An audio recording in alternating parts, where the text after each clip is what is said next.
dans les prochains épisodes de Demain nous appartient, tandis que des suspects sont rapidement désignés dans l'enquête entourant la disparition de César, Maxime décide de passer aux aveux. Justine, quant à elle, repousse Tristan à cause de Samuel.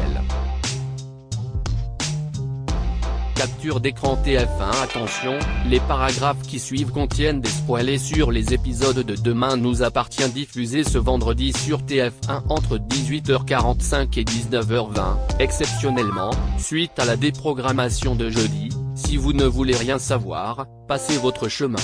Vendredi 26 avril dans Demain nous appartient. Rose et les Verrier sont suspectés d'avoir enlevé César. Interrogé par Karim suite à la disparition de César, Margot lui raconte qu'elle était au téléphone avec Jessica lorsque le bébé a été enlevé et qu'elle n'a rien entendu. Pour elle, cela ne fait aucun doute, ce sont les parents de Sacha qui sont responsables. Anna, de son côté, conseille à Martin de se pencher sur le cas de Rose, qu'elle soupçonne d'avoir pu enlever César pour combler le vide laissé par sa fausse couche. Un peu plus tard, Rose, justement, se présente chez les Delcourt avec un cadeau pour César et apprend la terrible nouvelle de sa disparition. Elle s'en prend alors à Margot qu'elle traite d'irresponsable, sous les yeux d'une Chloé outrée qui lui demande de partir sur le champ. Se sentant jugée et accablée par tous, Margot confie à Chloé qu'elle pense que César sera de toute façon mieux sans elle, après qu'elle ait fait un déni de grossesse et l'ait abandonné à l'aide sociale à l'enfance. Et Chloé a beau lui assurer que ce n'est pas vrai et que le bébé a besoin d'elle, Margot ne démord pas. Au commissariat, Karim convoque Jean-Charles et Nathalie Verrier pour leur poser des questions. Les grands-parents du bébé ne cachent pas leur souhait de demander la garde de César lorsqu'il aura été retrouvé, mais assurent qu'ils ne sont pas responsables de son enlèvement. Ils ont d'ailleurs un alibi puisqu'il était en train de boire un verre au bar de leur hôtel au moment de sa disparition. Un alibi rapidement confirmé, mais qui ne dissipe pas pour autant les soupçons de Karim qui suppose qu'ils ont pu payer quelqu'un pour faire le sale boulot à leur place. Martin n'est pas convaincu et commence plutôt pour sa part à douter de Margot. Vu son comportement, elle aurait pu avoir envie de se débarrasser du petit. Les Verrier doivent ensuite faire aux accusations de Nicolas, et continuent de se défendre d'avoir commis l'enlèvement. Jamais ils ne se lanceraient dans une cavale. Mais ils font confiance à la justice. Selon eux, Margot sera vite jugée incapable de s'occuper de César et la garde du bébé leur reviendra. Très inquiète pour César, Rose commet l'erreur de l'appeler Tess devant Anna et Flore, qui s'inquiètent de plus en plus pour sa santé mentale. Flore fait alors remarquer que les principaux suspects sont les grands-parents et que, si est bien kilo ne t'enlever, César ne risque rien. Une vision des choses qui finit par rassurer Rose qui admet qu'un bébé retiré à sa vraie mère peut tout de même connaître une vie heureuse. Elle va jusqu'à tisser un parallèle avec Bart et Anna, et Flore, très énervée, lui demande d'arrêter immédiatement de comparer ce qui n'est pas comparable. Après tout, elle a adopté Bart, elle ne l'a pas enlevé. En parallèle, chez les Delcourt, Margot met le feu à un mystérieux carnet, mais Alex le trouve et parvient à le sortir des flammes avant qu'il ne brûle complètement. Que cherche-t-elle à cacher? Justine repousse Tristan à cause de Samuel après avoir couché avec Samuel, qui a fait appel à ses services malgré sa relation avec Leila. Justine lui raconte qu'elle s'est installée au Spoon et lui parle de Tristan, qui semble lui avoir tapé dans l'œil. Samuel lui conseille de ne pas se faire trop d'espoir concernant Tristan car, selon lui, une fois qu'il saura comment elle arrondit ses fins de mois, il ne voudra rien avoir à faire avec elle. Plus tard, au Spoon, Thomas encourage Tristan à inviter Justine à boire un verre et cette dernière accepte sans hésiter. Ils se retrouvent sur la plage dans le courant de l'après-midi mais tout ne se passe pas comme Tristan l'aurait souhaité. En effet, alors que Justine lui fait comprendre qu'elle préfère les hommes comme lui aux gros dragueurs totalement creux, Tristan a l'impression qu'elle lui tend une perche et se penche vers elle pour l'embrasser. Mais Justine le repousse et lui explique qu'elle ne peut pas et que c'est compliqué. Pour Thomas, c'est bien simple, Tristan ne plaît pas à Justine et la jeune femme a trouvé un prétexte pour le repousser avec tact. Mais Tristan refuse de croire à cette hypothèse et est bien décidé à découvrir ce qui se cache derrière le c'est compliqué de Justine.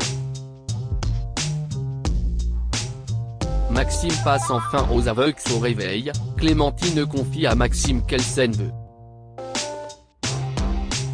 Olivier est récemment venu la mettre en garde contre lui, laissant entendre qu'il finirait par la tromper, et aujourd'hui elle réalise que tout ça n'avait aucun sens et qu'elle n'aurait jamais dû douter de lui. Maxime prétend être choqué par le comportement d'Olivier mais peine à cacher qu'il est gêné. Il retrouve ensuite Bart au Spoon et lui révèle qu'il a couché avec Amanda et qu'il ne sait pas quoi faire.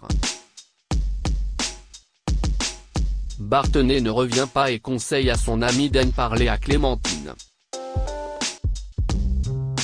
Il doit arrêter de lui mentir. Maxime se rend donc tout d'abord à l'hôpital pour avoir une discussion avec Amanda. Il lui avoue qu'il la considère comme une simple amie et qu'ils n'auraient jamais dû coucher ensemble. Se sentant utilisé puis jeté à la première occasion, Amanda, en colère, lui demande alors de la laisser tranquille et de retourner voir sa vieille. Le soir venu, Maxime passe finalement aux aveux auprès de Clémentine. Il lui explique qu'il lui a menti, qu'il était avec Amanda le jour où il s'est retrouvé enfermé dans la salle de boxe, et qu'il a couché avec elle. Il assure à Clémentine qu'il n'aime qu'elle et qu'il est désolé d'avoir fauté, mais Clémentine ne veut rien entendre et le met dehors. Est-ce la fin pour leur couple ? Et dans le deuxième épisode, toujours le 26 avril, à la lecture de son journal, des soupçons pèsent sur Margot, Alex et Chloé, qui ont lu le carnet que Margot a essayé de faire disparaître en le brûlant, ne savent pas quoi faire. Ce que l'adolescente a écrit dans ce journal intime ne fait rien pour lever les soupçons qui pèsent sur elle. Notamment lorsqu'elle qualifie César de trucs qu'elle va devoir traîner et dont elle n'a jamais voulu. Aurait-elle pu lui faire du mal? Doivent-ils en parler à la police? Chloé demande conseil à Anna qui lui suggère effectivement d'en parler à Karim. Quant à Margot, après avoir découvert que les Delcourt avaient mis la main sur son carnet, l'adolescente se sent plus que jamais incomprise et montrée du doigt comme une mère indigne. Énervée et déçue du comportement de sa famille d'accueil, elle décide alors de quitter leur domicile en claquant la porte. Ne laissant plus le choix à Chloé et Alex qui prennent la décision de prévenir la police des propos tenus par Margot dans son journal pour le bien de César. Lou, de son côté, reçoit une nouvelle visite des Verrier. Bien que César n'ait pas encore été retrouvé, ils souhaitent déjà entamer une procédure pour demander la garde de leur petit-fils. Lou essaye de leur faire comprendre que le moment est mal choisi et que leur démarche sera mal perçue, mais ils ne veulent rien entendre. Alors, malgré la désapprobation de Soraya qui assiste à la scène, l'avocate accepte de les défendre. Partie de chez les Delcourt, Margot s'est réfugiée chez Jessica. mais cette dernière sait que la police va immédiatement penser à venir vérifier si Margot est chez elle et Mathias propose alors à Margot de l'héberger quelque temps. Son père ne dira rien et personne ne fera le rapprochement entre eux. Mais un imprévu de taille vient contrecarrer leur plan. Alors qu'ils s'apprêtent à quitter l'appartement des Moreno, Karim et un autre policier débarquent et annoncent à Margot qu'elle va être placée en garde à vue. Mathias s'interpose, Margot tente de fuir, mais Karim parvient à la rattraper et l'emporte avec lui en la portant de force sur son dos. Il jure que ce qu'il pense et ce qu'il doit faire pour suivre la procédure sont deux choses distinctes. Enfin, en parallèle de cette arrestation, on découvre Rose chez elle qui apporte un biberon et parle à un bébé qu'on ne voit pas. Est-elle encore en train d'imaginer Tess ou a-t-elle enlevé César?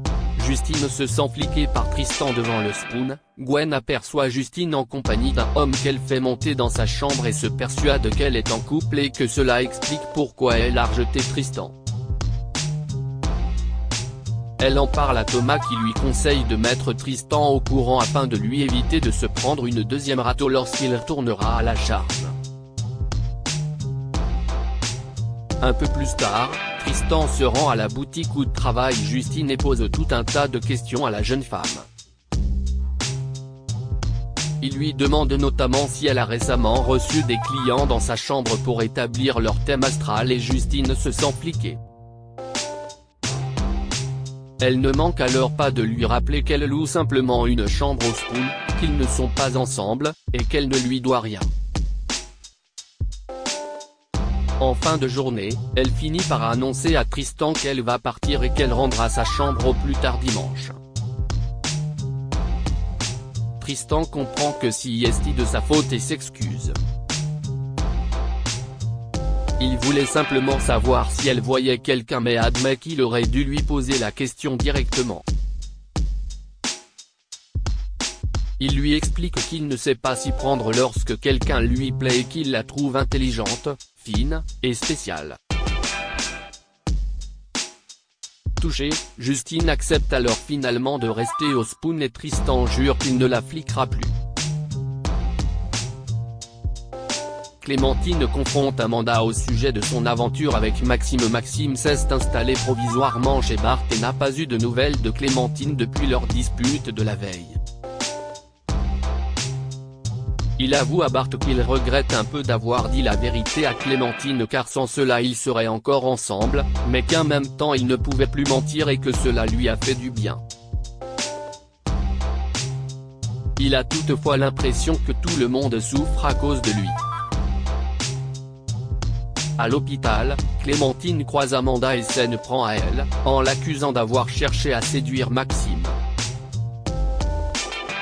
Amanda, qui a l'impression que si est toujours à la femme qu'on fait des reproches et jamais à l'homme qui a fauté, fait comprendre à Clémentine qu'elle n'a pas eu beaucoup à forcer Maxime pour qu'il lui saute dessus et qu'elle devrait peut-être se poser des questions sur son couple. Plus tard, alors qu'il vient chercher des affaires à l'appartement, Clémentine, toujours très en colère, refuse d'écouter ce que Maxime a à lui dire et lui demande de sortir définitivement de sa vie. Une fois dans la rue, son sac sur le dos, Maxime croise Olivier qui se réjouit en comprenant que Clémentine l'a mis à la porte. Excédé, Maxime le plaque contre un mur et menace de le frapper, avant de se raviser et de partir.